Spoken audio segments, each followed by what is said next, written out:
How's it going, everyone? Wave 1 of the PlayStation Store's colossal summer sale is coming to an end. You'll have today and tomorrow to pick up anything that you want to pick up, as Wave 1 is being cycled out in favor of the next cycle of games, which we covered in an earlier video. Go check that out, but we'll do an in-depth coverage tomorrow when it is actually live, so be on the lookout for that. However, wanted to remove any price restrictions and just go over some final deals that did pique my interest. Again, a lot of these above $20, a little bit on the pricier side, so your mileage may vary whether or not you consider them, really worth it. Obviously, they'll get cheaper as time goes on. That's kind of how these things work. But nonetheless, let's get right into it, and let's start things off with Ghostwire Tokyo, which is seeing a sizable discount, 50% off for $29.99. Kind of interesting that this game came out at the end of March, had some buzz around it when it first came out, but then it really isn't being talked about much anymore. I did a full review of Ghostwire Tokyo, so if you want some in-depth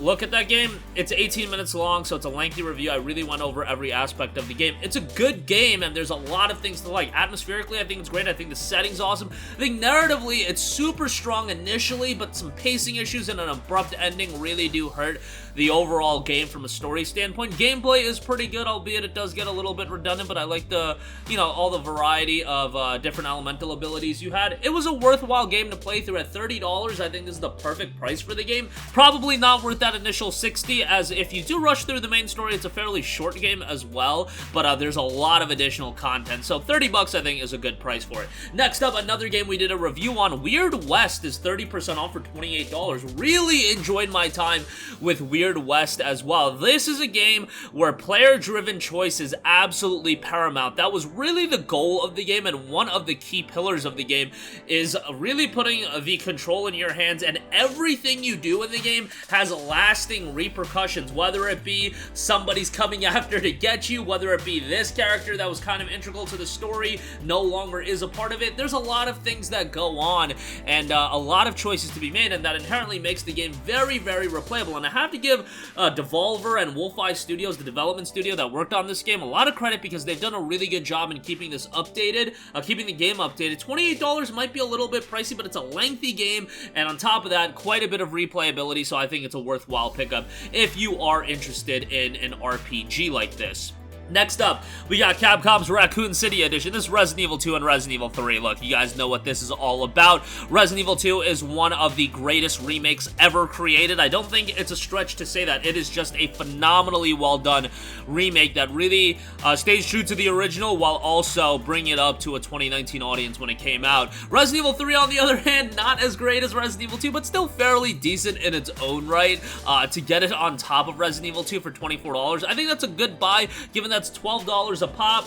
And from that standpoint, there's definitely a lot of value there, so I thought that was a worthwhile mention as well. Next up, we got the Mafia Trilogy, Mafia Definitive Edition, Mafia 2 Definitive Edition, and Mafia 3 Definitive Edition.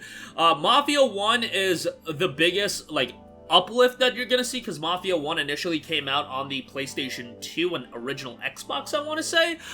Does a really good job of remaking the game. The gameplay still lags behind, and it feels kind of like a PS2 game, and my god, that racing mission leaves like nightmares, but overall, Mafia 1's a really good game, although a little bit on the shorter side. Mafia 2 is quite good as well. Mafia 3 is the one that makes the game more open world and really goes for a full-on open world approach, and I thought that did more harm than good for the game. It's still a good game, some pacing issues, and gameplay's kinda subpar, but narratively it's still fairly strong, and I think to get all three games for $24 is a pretty good deal, so go check that out if you're interested. Next up, want to give a shout out to NieR Replicant, which is 50% off for $29.99. Man, I can't believe it's been like 16 months since NieR Replicant came out. Yeah, I believe it was April of 2021 that this remake was released, and time just flies, but back to NieR Replicant, tremendous game from a soundtrack standpoint, art style standpoint, and story standpoint.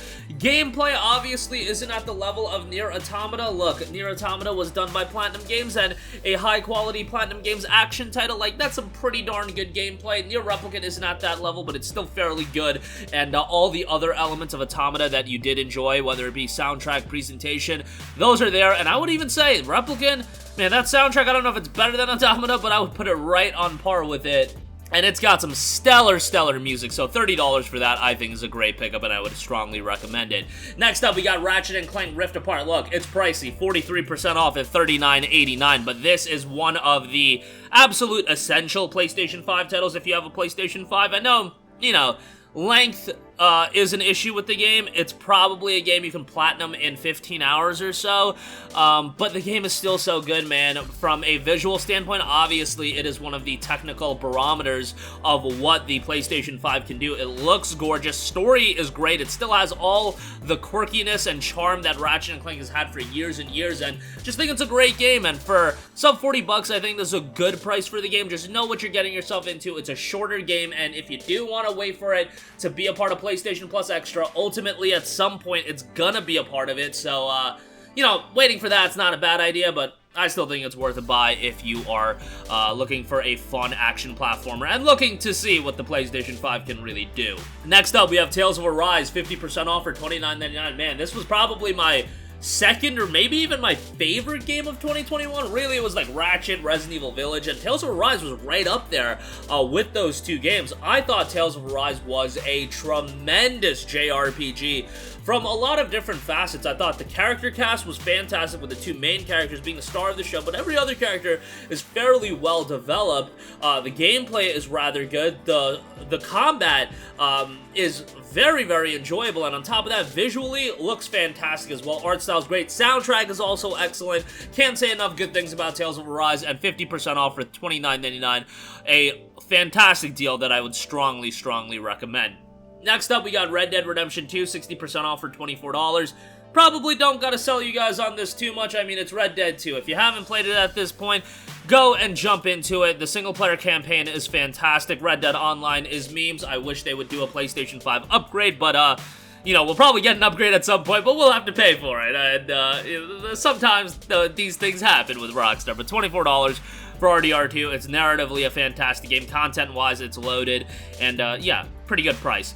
Next up, we got Ninja Gaiden Master Collection. Not a steep discount on this, but it's a Tecmo Koei title. Tecmo Koei titles tend to hold up in value. It's 25% off for $29.99. Now, this will get you Ninja Gaiden Sigma 2, and Ninja Gaiden 3 Razor's Edge. A quality collection of action titles.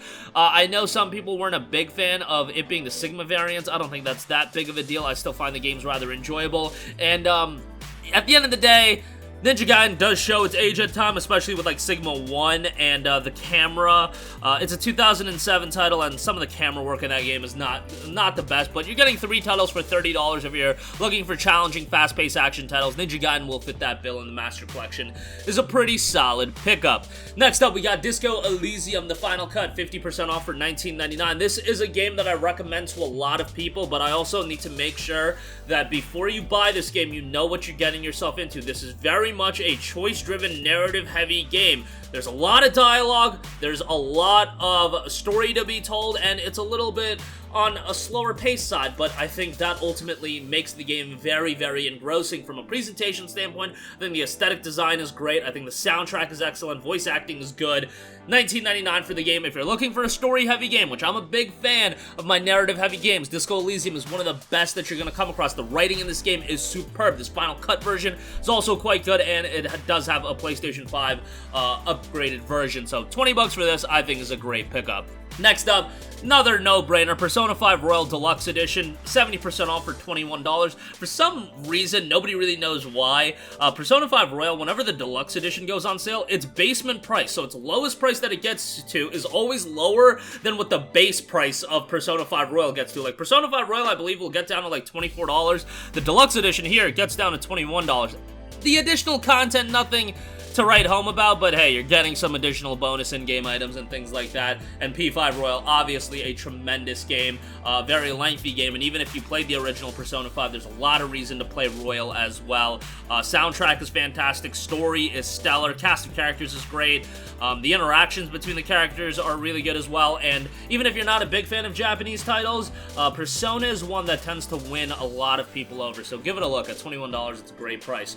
Next up, you guys know me, I love me my Mega Man, I love me my side-scrolling action title, so I want to give a shout to Azure Striker Gunvolt Striker Pack. This includes Azure Striker, Gunvolt, and Gunvolt 2, both on the PlayStation 4 in one single package. Look, if you're a fan of Mega Man games, you're going to feel right at home on this. Has some unique mechanics, stories, definitely very, very over the top, but very enjoyable throwback side-scrolling action titles. Good soundtracks on these games as well. These games don't get a ton of buzz these days, but, you know, they're fairly good side-scrolling action titles, and I think if you enjoy your Mega Man-style games, you'll enjoy Azure Striker Gunvolt as well. And lastly, Sakura Wars is 70% off for $17.99. Now, Sakura Wars is a JRPG that is absolutely not for everyone. This is definitely a JRPG that you are looking for a game with a lot of emphasis on character interaction, relationship building between the characters, and the gameplay's there and it's fairly good.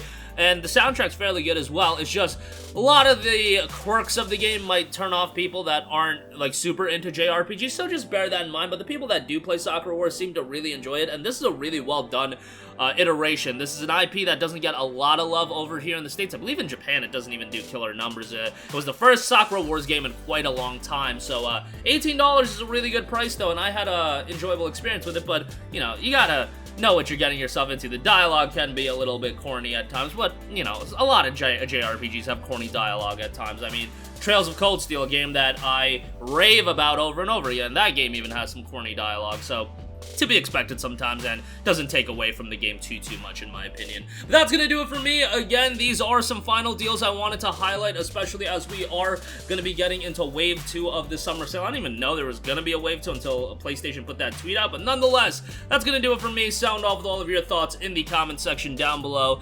As always, thank you for watching, and goodbye. Hey guys, we hope you enjoyed the video, and if you did, make sure to hit the subscribe button, and if you're already subscribed, do us a favor and hit the bell icon. This way you'll be notified whenever we post a new video. That's the best way to keep up with all of our uploads, and we usually try to upload 2 videos a day. And with the bell icon hit, you'll be notified whenever we do upload a video. As always, thanks for watching.